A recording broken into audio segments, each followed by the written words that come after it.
So women like to be treated with respect, of course. And so when you talk to a woman and you're trying to sell what we were selling to a woman, you face them straight on like we're facing each other now. But to a man, that would be considered a bit confrontational. So go to the side. You wouldn't directly face them. You'd face to the side, and then we could have a nice conversation. And I'm not being as what's the word, like on top of you. I don't know. Do you know what I mean? That's it. It is conversational. That's like the word. Like when I felt better when you turned to the side for a second. I was like, oh, it feels like we're like on a team. You know, like hey, we're headed the same direction. Let me see.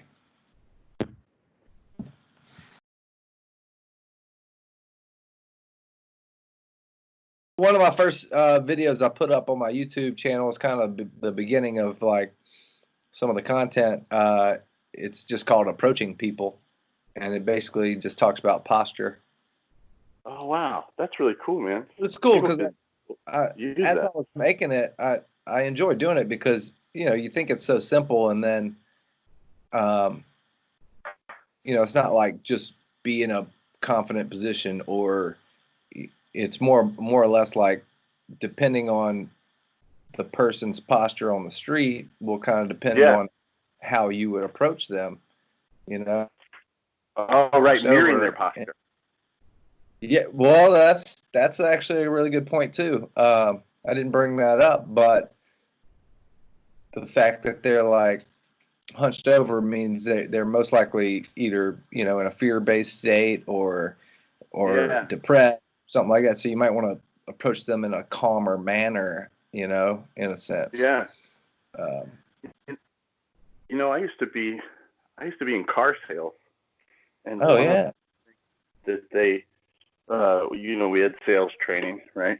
And one of the that they taught us was about how you deal with, different people. And the interesting thing that I still take into account this day, and I think it's true. You tell me what you think.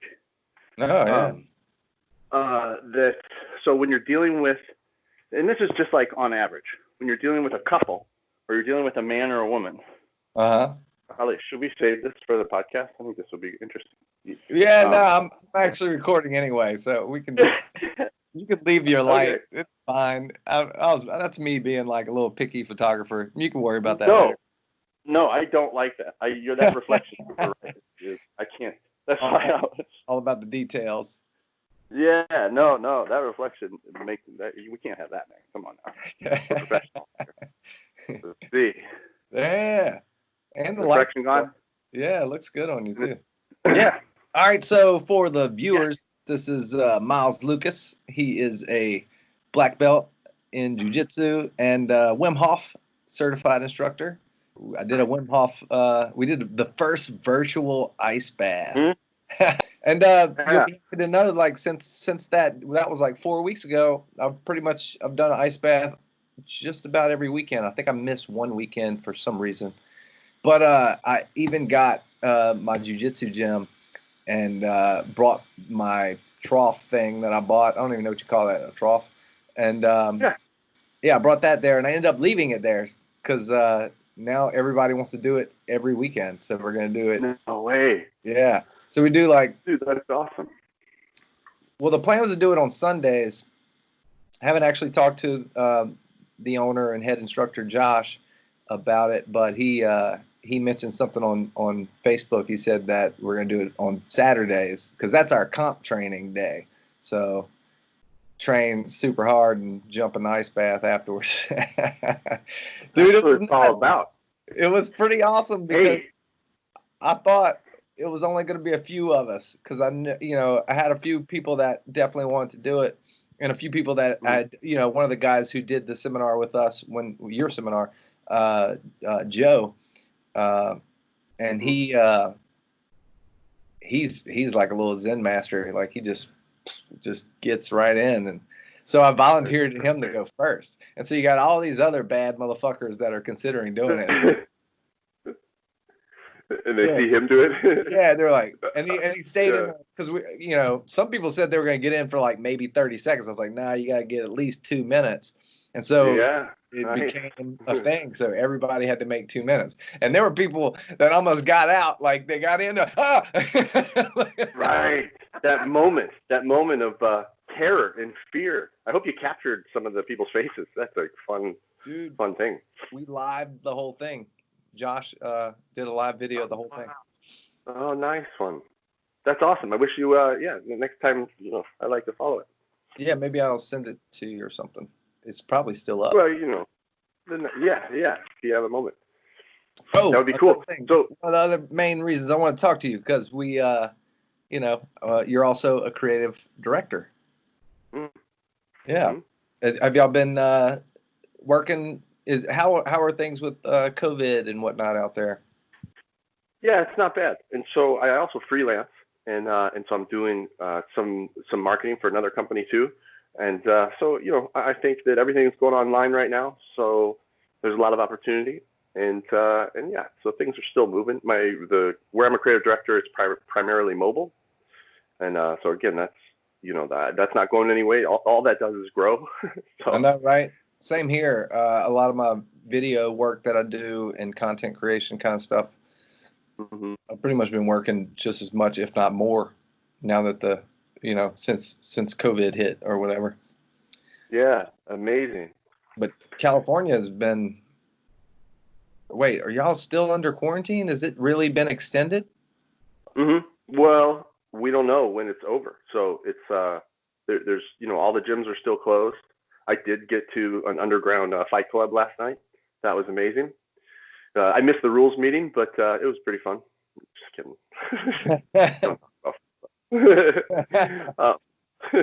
Man. But yeah, it was amazing. So yeah, so all the gyms are still closed. You got to wear masks. I think you have to wear them. You have to bring them with you when you walk around in the street. Even you just have to have like having your papers or something. It's kind of crazy. Yeah, I don't know about all that. Yeah, it's nuts. I don't want to get into all that because I'm not. I'm one of those people that's like it's just as bad as the flu, if not less as bad. Yeah, I don't really know. I don't have a strong opinion on it one way or another. It's I've been working remotely for a long time, and we I homeschool our kids, and so it's like hasn't been a big lifestyle change for me, honestly. But I do sympathize to the gym owners. A lot of gyms are closing and stuff. But maybe it was a little oversaturated anyway. So, I sympathize to the people and their families, of course. But I think this is also doing some neat things for the city and for the earth, right? We're seeing like pollution go down in certain places and stuff. I mean, that's a big thing. Something happened, right? Yeah. If you're looking for a silver lining, anyway. Yeah. It's great. I mean, that part of it's really good. So you did do the first ice bath. We did the first virtual ice bath session, and I talked to some other guys about it, and no one had ever heard of that before. And so I'm proud to say I think I posted it on my LinkedIn that to congratulate me. You know how that you get these feeds that say congratulate this person for their new job. And I just made my own and said, congratulate me on being a virtual ice bath coach, because I think that's the silliest job title ever. It's hilarious. It's good. Yeah. That's really cool. It's an absolute ton of fun. We had another workshop that was that could not have gone better. I mean, I've kind of dialed this in better and better with your help and with the help that day. And it's so thrilling. People get quite a charge out of the breath work for sure, but the ice bath, it's guaranteed, right?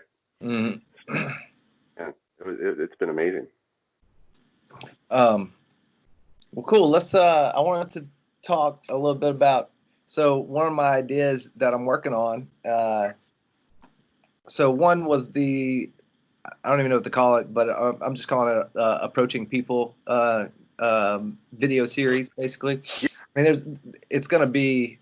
Like I'm working on a free 3-part series, but I'm also working on, it'll be a whole series. But I'm also working on developing a photography course where I do like an 8-week course, and we'll have like once a week live meetings with a class. And I'm really excited about doing this because I feel like I have a lot to teach. But on another note, that's a little it's not so just photography related. It's I kind of came up with this concept of it's really for creativity. So I was going to get your take, since you're a creative director, and I know you got a lot on the background. So in your background, so I was just going to see what you thought. I'm going to give you some words and see what comes to mind. See if you have stories or anything, or if you don't have anything to say, no big deal. But I'll tell you right off the top. So yeah. So when it comes to photography, so I'm really just interested in, the technical side's the technical side. Like, it's not about the technique. It's not the tool. It's how you use it, and that's kind of so it's more about what it takes outside of the camera work. So when it comes to 5 different things, it's basically intuition, patience, perspective, timing, and courage. Or in photography, it's like the courage to get closer. And one thing I like, obviously you can talk on the jiu-jitsu part as well, because just the fact that you train jiu-jitsu, or me as well, so I feel like I'm more willing to stand up for what I believe, and in a conversation on the street or anywhere, you're more likely to back down, because most people, the biggest fear is physical confrontation in an argument or something like that. So so if you're not scared of the physical confrontation, if you're used to fighting multiple times a week, you're more likely to speak your mind. And wow, I never thought about that. Yeah, no kidding. That does make a lot of sense, though. But yeah. I've been in jiu-jitsu so long, sometimes I don't realize the benefits anymore. I've done 20 years, and so it's a lot of it's ingrained in me. But yeah, when new people start, you'll see them walk different. You can see somebody 2 months afterwards. 2 months. No time at all. They've been doing it, and all of a sudden their shoulders are back, and they walk with a little bit of confidence. And then kids, for sure, you see them because they're already growing, of course, but you see them get this confidence, and they're able to talk to people. And fear probably has a lot to do with why people are unconfident. Yeah. So we kind of started on so a big part of that for the photography front is basically about having the courage to get closer, because a lot of photographers in general are gonna, that's kind of the main thing that people need help with in the beginning of learning how to be a photographer is basically getting closer. A lot of people are just kind of, I put that thing in the frame, I got it. Yeah. Instead of exploring a little deeper and closer. And of course, what I do is mostly people. So getting closer to people, it can be intimidating sometimes. I can see that. Hey, could I ask you about so when I used to sell and they give us sales training, and let me get your opinion on dealing with people. Yeah. So what they taught us was when you're dealing with a couple, a man and a woman, that men don't want to be confronted. They don't want to be square confronted. So a woman, and this is from their sales training. I'm not saying this is right or wrong. I'm just saying this is what I learned, but it's carried with me for a long time. So women like to be treated with respect, of course. And so when you talk to a woman and you're trying to sell what we were selling to a woman, you face them straight on like we're facing each other now. But to a man, that would be considered a bit confrontational. So go to the side. You wouldn't directly face them. You'd face to the side, and then we could have a nice conversation. And I'm not being as what's the word, on top of you. I don't know. Do you know what I mean? That's it. It is conversational. That's like the word. When I felt better when you turned to the side for a second. I was like, oh, it feels like we're on a team. Hey, we're headed the same direction. That's right. Right? Yeah. Kind of interesting. Crazy.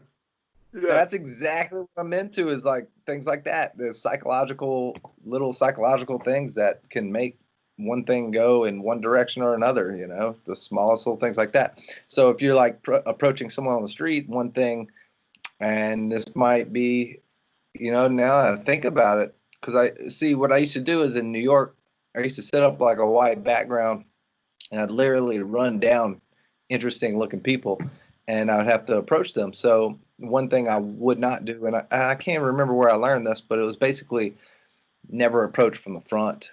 And that kind of goes right along what you're saying, I guess, if it's a guy.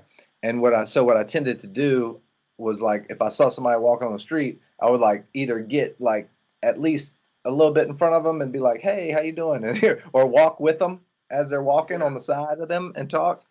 Um, but no, that's really good stuff. I never thought about that.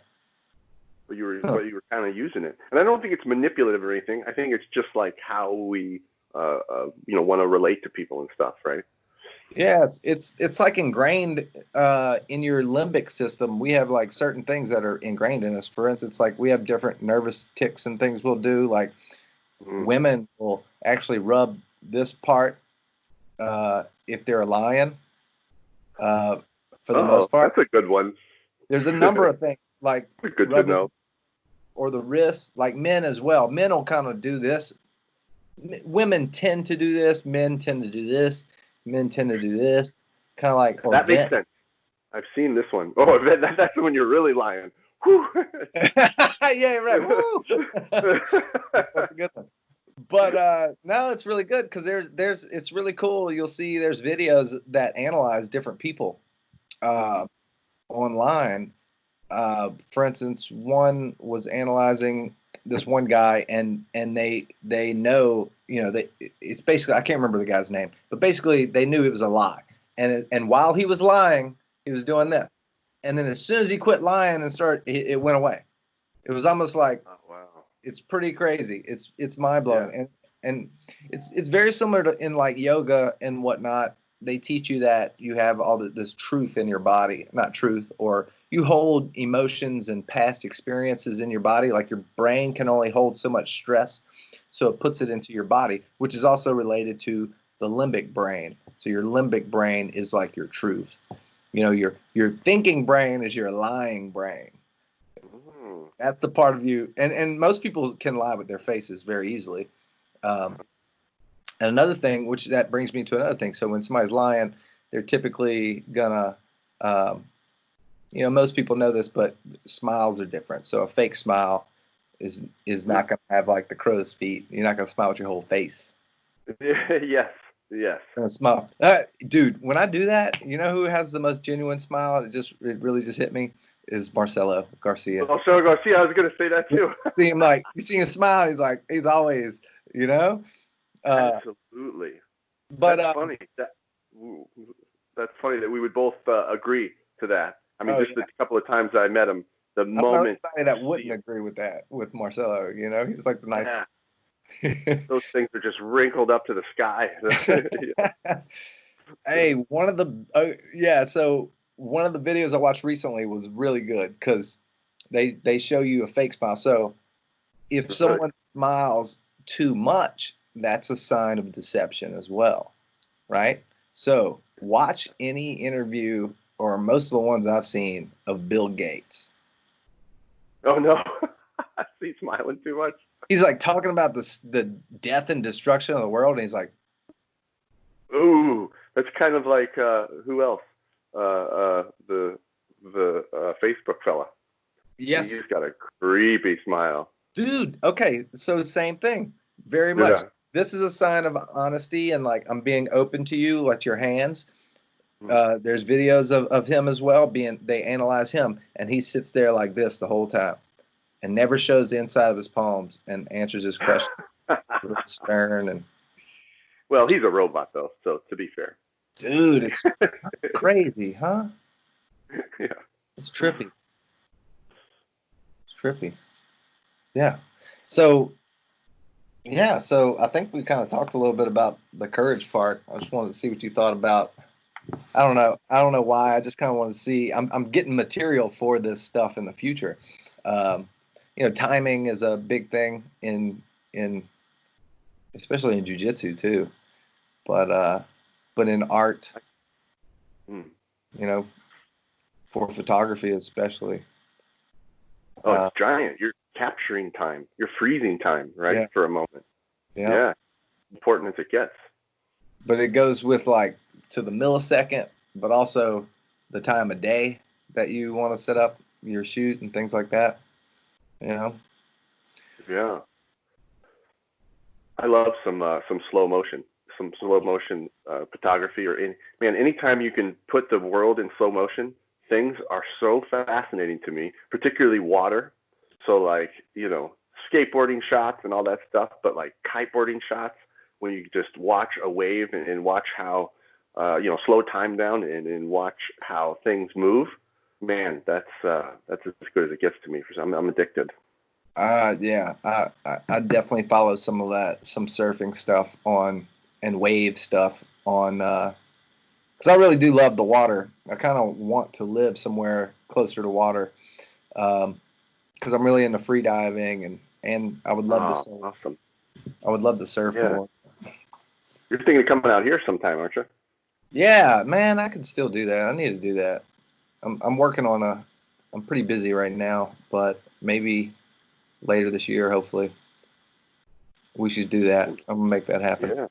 Yeah, but over there, you guys are like still on lockdown and whatnot. I don't know. It's not fun right now. I think the beaches have been closed. I don't know. I have to find out. But yeah, it's brutal. I think you can surf. You can surf and paddleboard, but you can't like chill on the beach. I think. Oh yeah. Bizarre. The beaches are huge. I mean, certainly we can get far enough away from each other. And that's exactly what you need. Like we're deprived of vitamin D, Yeah, right. Like why would you? And it's affecting people that are vitamin D deficient. That's the last thing you need to be telling people to do is not go to the beach. Yeah, no kidding. Stay inside. Get more deprived of vitamin D. You got to be out in the sun all the time, as far as I'm concerned. Something fun I've been doing out in the sun is running barefoot on the streets. That's been my latest hobby. That is a fun. Talk about getting your brain moving. You got to like focus on each and little step, so you're not tapping on any rocks or glass and stuff. I've done it. I've done it a little bit. Yeah. Oh man, I did it years ago. My knees hurt now, so I can't run. But I had the Vibram or Vibram shoes for a little bit because I got into the barefoot running thing for a while, and then I just went, full no shoes, which is I think's better. Your feet. I think it's way better. Yeah, your feet will develop.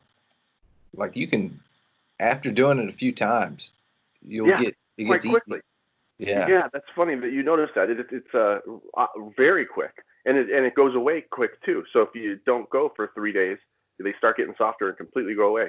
But yeah, I got some of those barefoot shoes just because my wife was like, "Stop running around without any shoes on," and I noticed that because they allowed me to sort of not pay as much attention to the road and to hit just a little bit harder, that immediately my knees started hurting, my ankles started hurting and stuff. And so I really couldn't. I had to ditch the shoes. And then when I got back to just solely barefoot.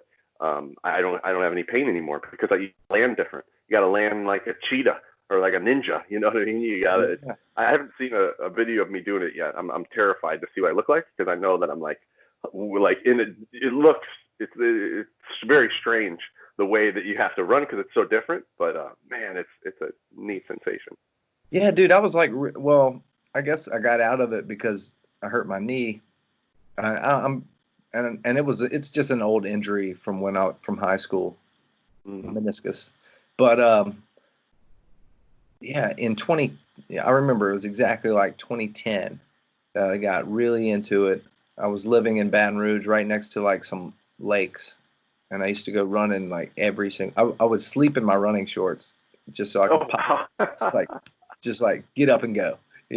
So that was my way of waking up. That's a good first thing in the morning. Morning routines are pretty important for success, I believe. And that empty stomach first thing exercise is great for you, I think. Yeah. I'd definitely do that. I get up and do Wim Hof breathing first thing now. Good. Pretty close. That's awesome. I make what is it? Apple cider vinegar drink. Do you? With honey and salt. Uh-huh. And I drink that and do some breathing. What does the vinegar do? It's supposed to it helps your microbiome of your gut, basically, which is there's all kind of new studies on that. Yeah.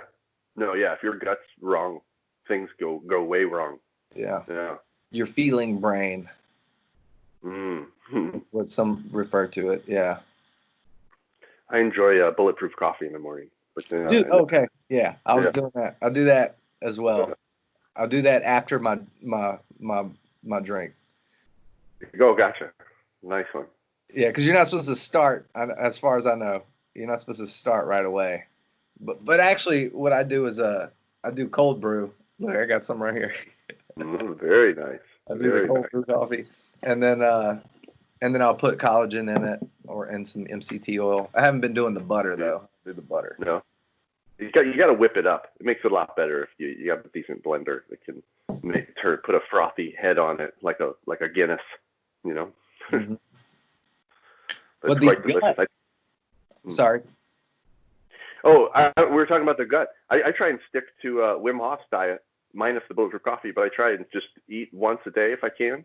And if our lifestyle of it, that's kind of a hard thing to do when people want to getting together for food is important cultural thing. But yeah, I think I hope, or I feel like fasting or not eating for a long time, I feel like that helps your gut too. I feel like that, your gut Absolutely recover. Absolutely. Yeah.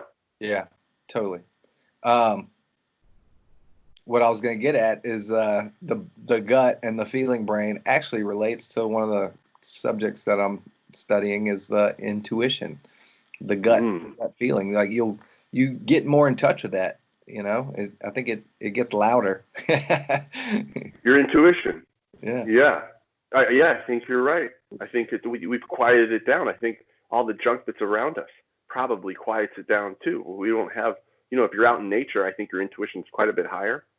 And then the breath work makes it quite a bit higher too, because you can quiet.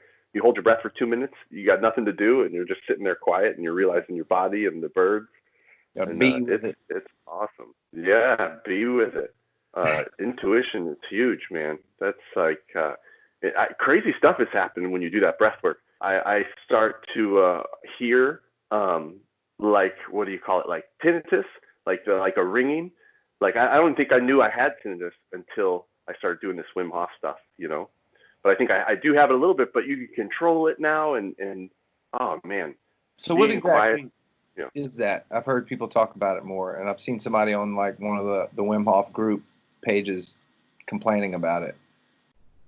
It's just like a ringing in the ear.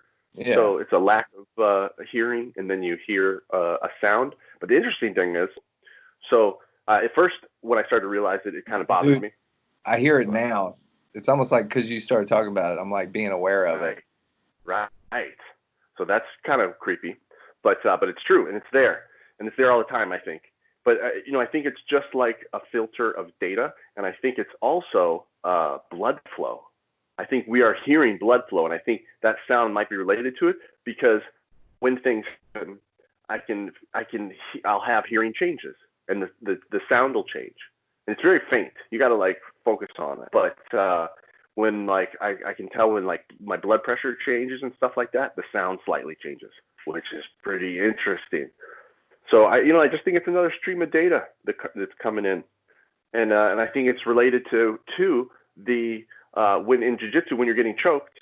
Last night I went deep into I let this guy. We had a great underground matches. All these black belts were there. It was unreal. And I tried to get out of this guy's choke, but because of the Wim Hof stuff, I'm really comfortable navigating that dizziness, and so I can sit there for a while, and the train starts coming. You can hear you hear a train coming, yeah, and it's and that seems similar to me. That's a sound that's not there that that you have to interpret as some sort of data, and I think that's related to if it's blood flow, if it's energy, whatever it is inside us. I call it crossing over. to the other side.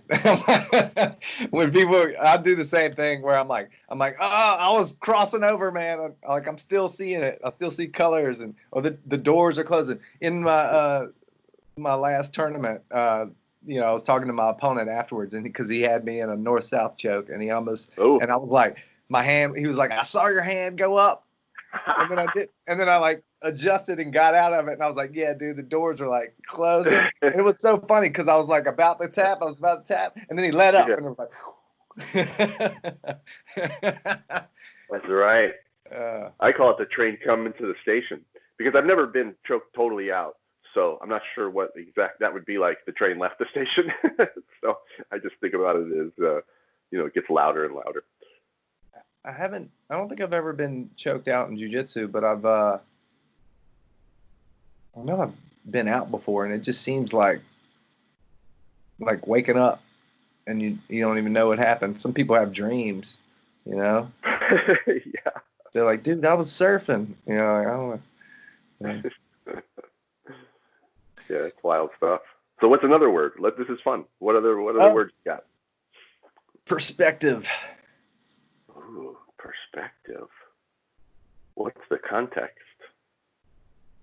I don't know. I mean, I guess that just depends. It's just about, finding. That's what I'm saying. It's like, how am I going to write about this stuff? I'm going to explore it. I want to get stories about how, I mean, it's almost, it seems really easy to explain, honestly. Like it's just your vision of how you look at things, or how you would photograph something, or how you would make a piece of art out of it. So you got to give people, and explaining to people that they have their own perspective. Everybody has like a different way of looking at things, or expressing things from a different angle, Yeah, there's everyone does have their own. We all interpret things a little bit different too. Isn't that funny? Got the train going to the station. I'm crossing over on the other side. Yeah. Yours sounds darker. Mine's just a vacation. I don't know what that means. Yeah, it's funny though when you think of when an event happens and you're with somebody and like you have two different takes on the event. Because of your perspective, maybe your past experience, maybe you like you were saying, your trauma that's in your nervous system. They say that you hold birth trauma.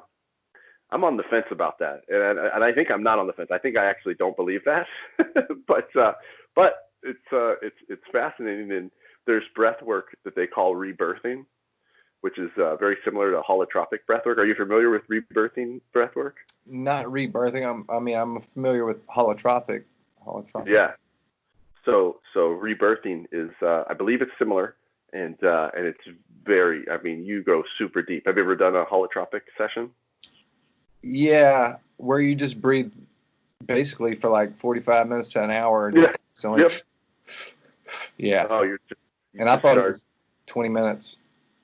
Maybe. Yeah, because things start happening, because you just start getting you catch a charge, I think would be a good way to put it. You start buzzing. Oh yeah. Yeah. So apparently you can release your birthing, your the trauma from your birth using a technique. Yeah. That's true. That's exactly that's a big part of it, right? I mean, you're supposed to work it out a little bit in yoga. That's the idea. That's a part of it. Part of the idea. I had an interesting experience the other day. I'm on a online breathing, what do you call it? Like sessions. This guy offers holotropic style breath work. I think he calls it neurodynamic breath work. And so I was doing it. I think I was doing my second session, and I caught the charge. I catch it at about 6 minutes, and it's wild. You're vibrating. You feel like you're vibrating. And I'm like, man, I'm going to see how little I have to breathe in order to keep up this charge. So I started slowing it down. I started breathing less, and I found it started to go away. So I would breathe a little bit more, and I found the point where I could just keep up this charge. And so I decided to, because when you do this, you you cover your eyes with something. And so I decided to take those off and to get up, to keep up the breath work, to get up and to start moving around. and seeing what it was, how it was going to feel, what it was going to do to me. And it was a pretty wild experience. I looked in the mirror, and my eyelids were what do you call it? Tremoring. My bottom eyelids were tremoring. And meanwhile, I'm still keeping up the breath work, and I don't know what this is or what mechanisms are happening, but then I started working out a little bit, and it's a pretty interesting state, that you can get in just with sober as can be, just with breath work, Yeah. Yeah. Maybe I released some trauma in my eyelid. Right. I don't know. I guess you can. I don't know why that made me think of. I guess you what you're referring to by birth trauma is like maybe you experience things in the womb. Like I've heard stories of like people experiencing like, I don't know, whatever traumas that the mom experienced and the baby carries it as well. But also on another note, on the opposite side of that in a way would be a positive note. Do you know Ben Harper, right? The artist? Yeah, I love his mom used to play the guitar on her belly while he was in there, right? So I thought that was really cool, Yeah, he got some good vibes in there. Yeah, just vibrating. Yeah. Why is so much of his music so sad then? Yeah, I wonder why. Right. He's got both. He does he does. Such a wide range. He really does. Yeah. Yeah. He's amazing. I love his stuff, but he does get you in that somber mood sometimes. Yeah. Oh yeah, he's definitely. It's my new favorite. Let me tell you my new favorite is right now. If you know the earth tones, the Bahamas earth tones. It's a Ben Harper style vibe. It's totally eclectic. They throw in a little bit of rap inside, some like just a tiny bit inside a bunch of sort of like doo-wah-diddy kind of like crazy stuff. It's awesome. What is this? Just the Bahamas. A band? Yeah.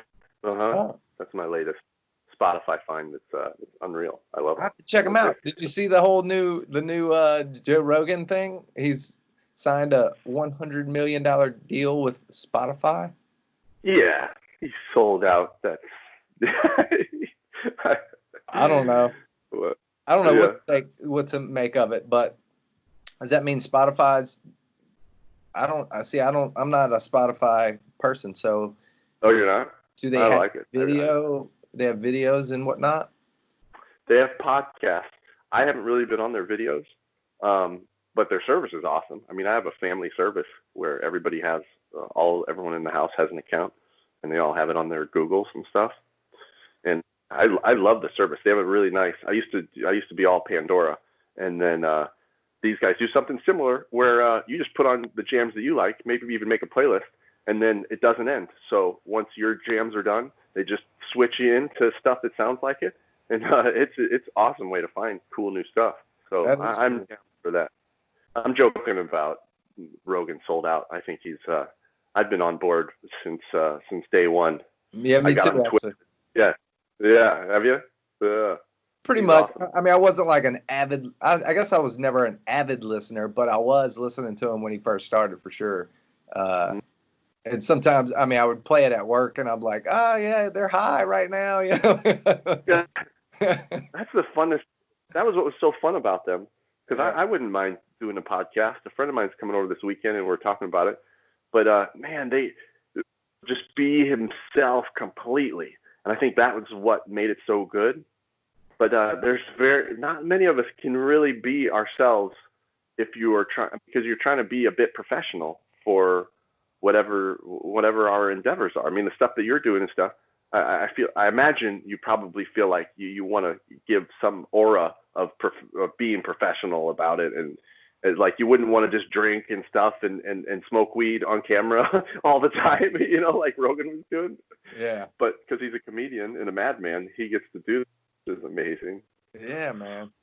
But what makes it so good is he shows like genuine interest in whoever he talks to. Yeah, it really does. I mean, he's amazing. I've caught the first couple hundred before I fell off, but yeah, that's how we should all be so inquisitive. Yeah, true. Very true. So I love your idea about the helping people approaching and learning how to relate to people. I think that is like just a super need. Everybody needs that at one point in their life.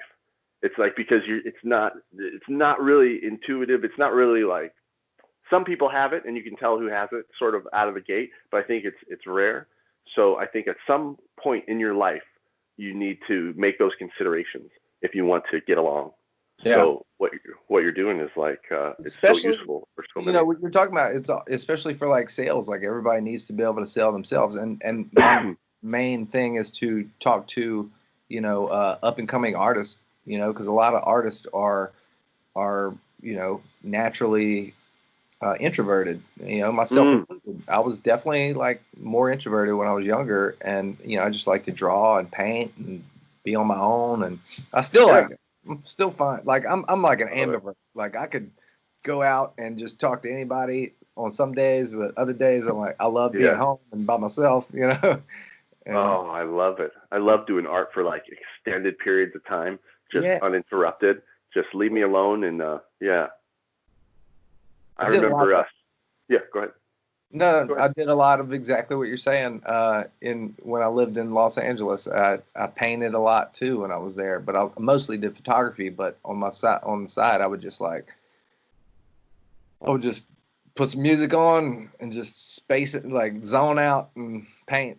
Oh, it's quite therapeutic. You don't even, man. It's so nourishing that I've done it for such extended periods of time with no food. Like I'll drink water, and I've done 3D artwork is particularly engrossing because it's technical on one end, and then once you start getting into it, you're spinning things around. When you're like Maya, I used to use the program Maya and build these 3D things, and you from your hands, like your mind is moving the image around essentially, because at some point you forget about the buttons in your hands and you're just looking at it and moving it around, and it is so engrossing and so nourishing. I remember doing it for maybe like 15 to 20 hours without eating or anything, and just sitting down and just loving it because it kept getting better. It keeps getting better and better because you get more and more connected to the stuff, and as you're moving it around and stuff. Wow. And man, I loved it.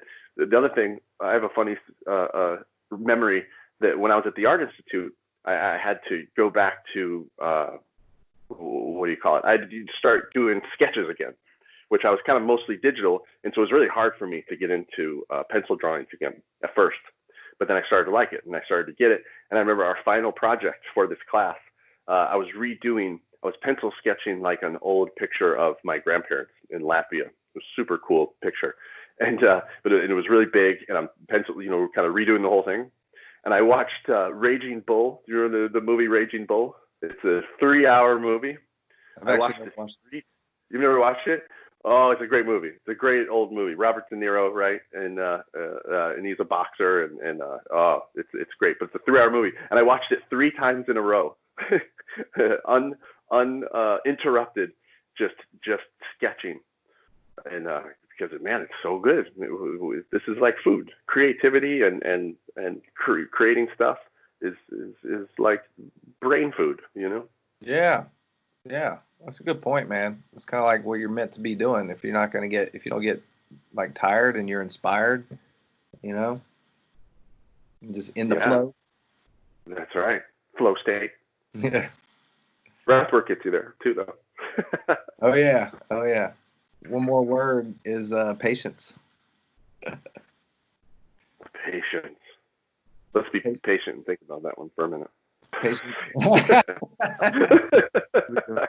That's pretty funny. Yeah, man. I mean, it all takes patience, right? Everything. What is patience for?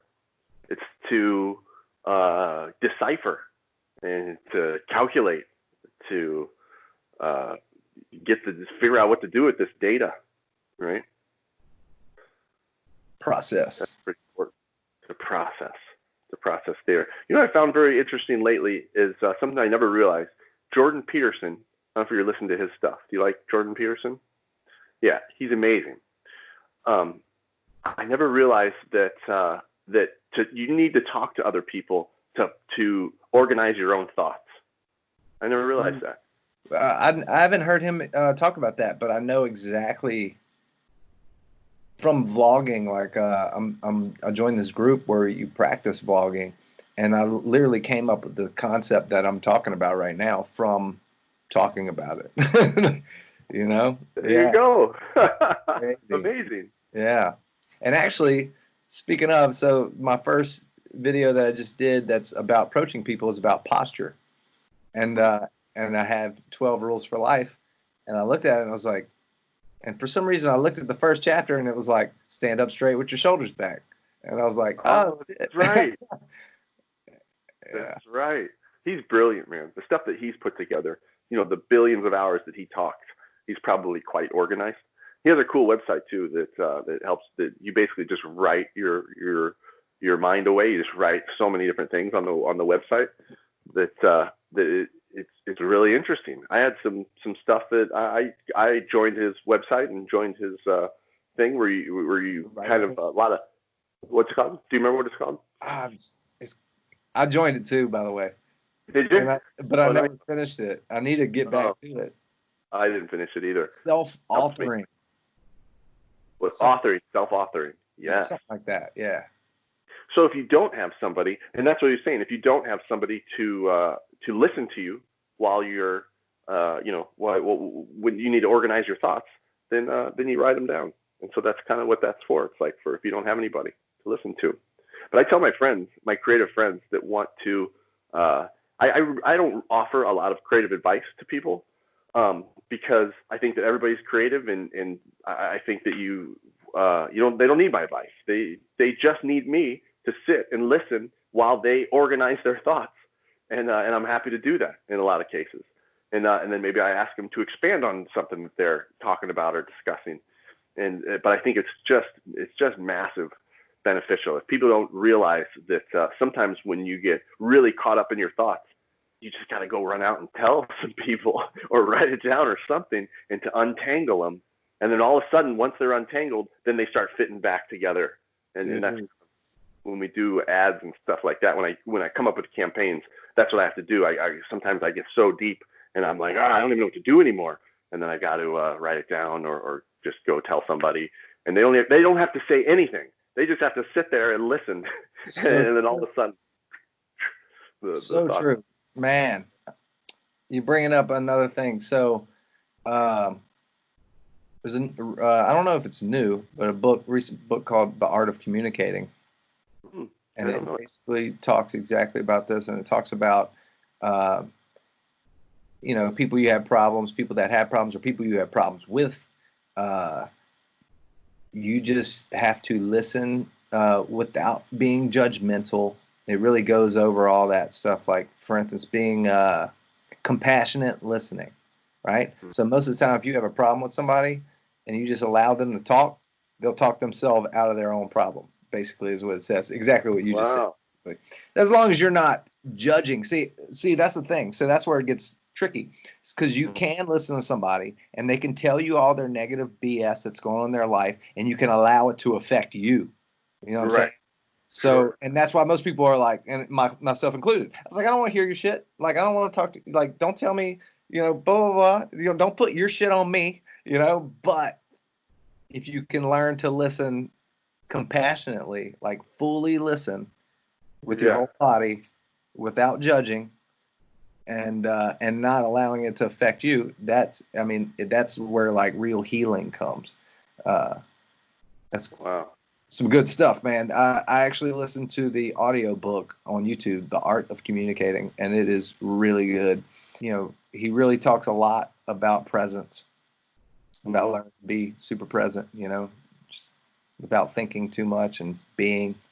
He also talks about how he doesn't have a phone. I think he lives in Thailand, and he he talks about, how things like just a distraction device and whatnot, and how you don't really need it as much as we think we do. And this is so true because when mine was broken not too long ago, I mean, I have an iPad, I got a computer, I got, this. I just would check my messages every now and then throughout the day, and I was fine. Like, I was like, I don't need this.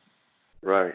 This, no, that full tie down is brutal. The fact that we're tied down to it, like if you want to use it for music or all that stuff, they used to be different things, right? You have I agree. I just because I'm kind of starting businesses and stuff right now that I feel like I have to be kind of tied to it and respond to people and stuff. But man, I feel good when I'm untethered. When I go running, I go with I have nothing in my pockets. I can just go with a pair of shorts, and it's a neat feeling. It's important. Actually, okay. So one of the other things you talked about, writing. So have you heard of morning pages? You know what that is? No, tell me. Dude, all right. So morning pages? Yeah, the artist way. That's it. So that book, the most popular thing in that book that a lot of people get is called Morning Pages. And I'm gonna send you a video by this girl named Amy Landino. Which brings me to another thing. Is I was going to encourage you to post more about on your breathwork channel, like talk a little more, because like some people talk about stuff. I'm like, how do these people post once a week and all this woman talks about is morning routine, and she once a week or twice a week for years. And and I'm like, how do you talk about morning routine that like every day? But but point is back to so she has a really good video because one of her things about her morning routine is morning pages. That's something that I did years ago when I lived in Santa Barbara and in Los Angeles. And this is one of when I think about it, like I literally was just going through old stuff and I found all these old notebooks. And then I also found all this artwork. And I was like, man, it's almost like I was most creative when I was doing morning pages. So what morning pages is a practice of writing 3 pages, stream of consciousness. And it's not that you're trying to be creative when you're writing. You're just trying to get all the bullshit out of your head. So you try and fill those pages as quick as possible. And you just go. And whatever you think about, even if it's like, this is stupid, like you think about whatever you think about, and things will start popping up. And then in the middle of that, I tend to have like big ideas that'll come up. And I literally just most of what I'm writing is illegible, and then whenever I have like an idea, I'll just put it in all caps so I can look over it and see these little passages or messages from myself. Fascinating. I'll give that a shot. Yeah. 3 pages, huh? 3 quick pages. So dude, that goes. You're almost like my whole morning routine. It's like I wake up, get the apple cider drink, do the Wim Hof breathing with a little bit of stretching and breathing, and then morning pages. Amazing. Yeah.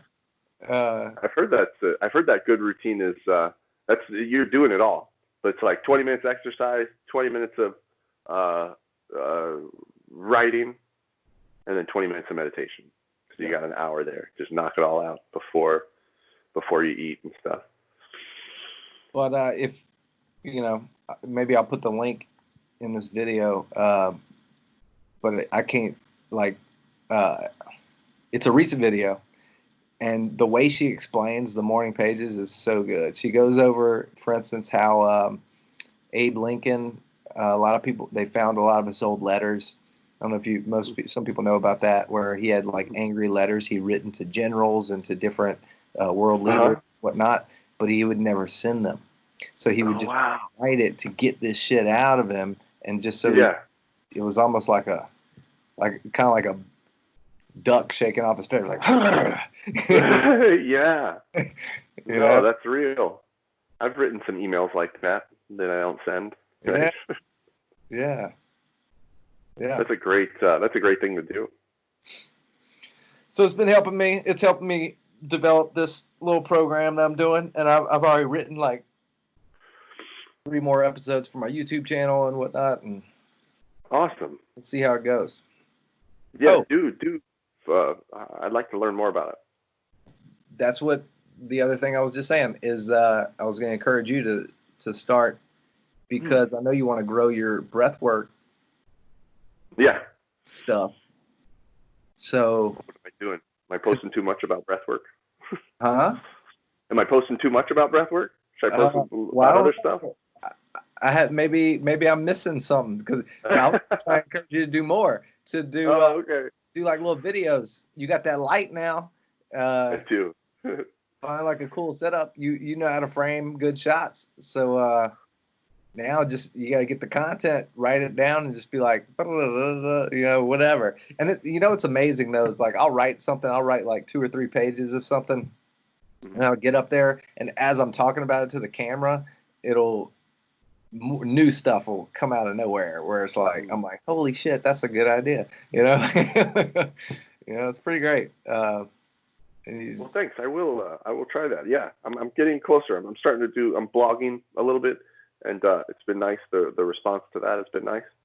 So I did a nice article the other day about controlling anxiety with the Wim Hof stuff, and it's cool to stick in some. Well, my favorite part about blogging and writing and stuff is that you can be done with that. So when people are like, "Well, how do you control anxiety for jiu-jitsu?"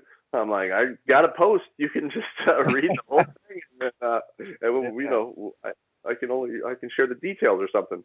But I really like that. I feel like you move forward a lot when you document this stuff because then it's not just sitting in your head anymore.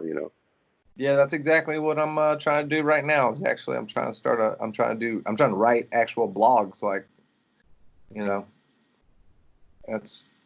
that's one of my goals today was to do one, but I also have like other video. I got a video that I got to edit, and I got other videos that I'm writing. Anyway, I'm enjoying it though. Like, this is great. I'm just gonna keep doing this. See how it goes. Heck yeah, man. Well, it's gonna go well if you're doing what you want to do, right? Yeah.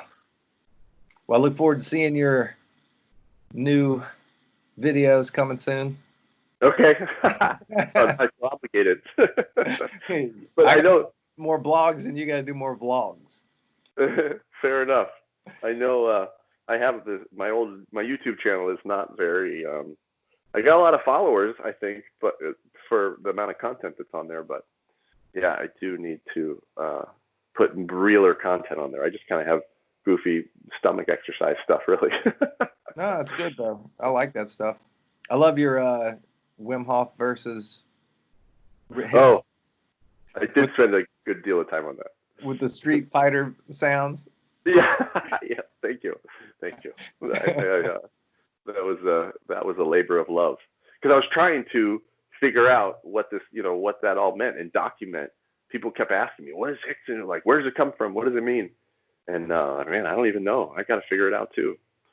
So yeah, that was my exploring how Hickson's breath work is the opposite of Wim's breath work, and I'm learning too now that there is some. I can see where Hickson got it now in yoga.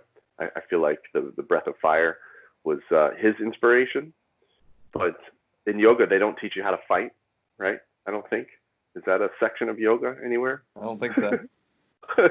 And so he took the breath of fire and applied it to fighting, and the way that it works is because you're pushing out, you're flexing your stomach muscles already. Your stomach muscles are hard, so if someone punches you in the belly while you're pushing out, your core is strong, and he figured out that and you don't get that breath of fire doesn't make you dizzy. So he learned that that breath of fire, man, that is a super powerful tool in the midst of engagement. Very cool. I'm about to go do some breath work right now before I start writing.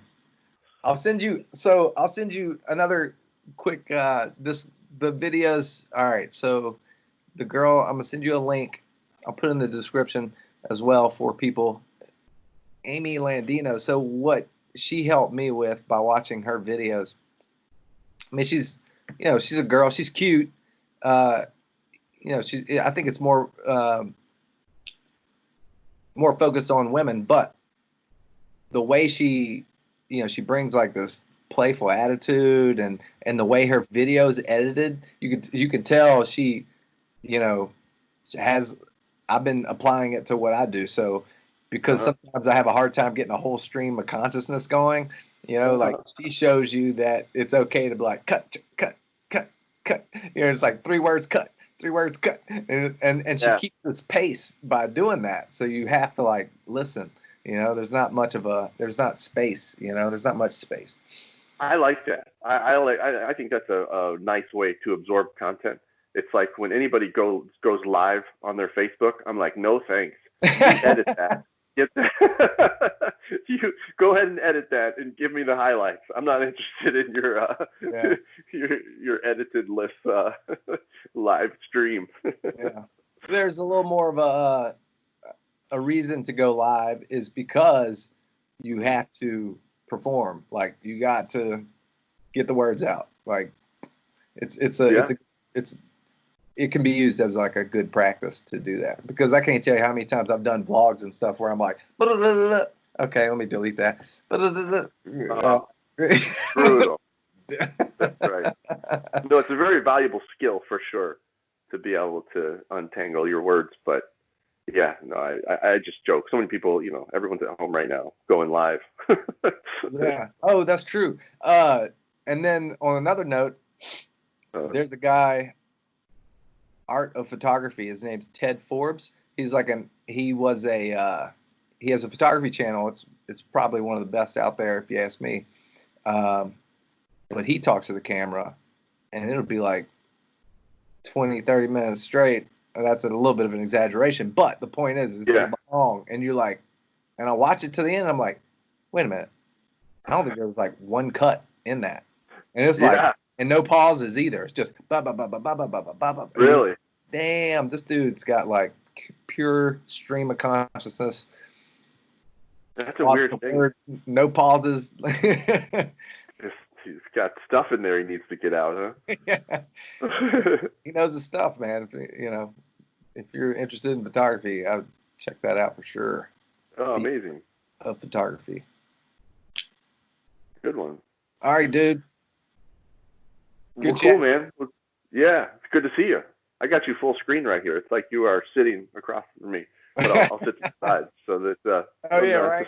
Yeah. Dude, valuable stuff. Actually, before we go, do you have any more of like those sales techniques that you remember from your car salesman days? Let me think.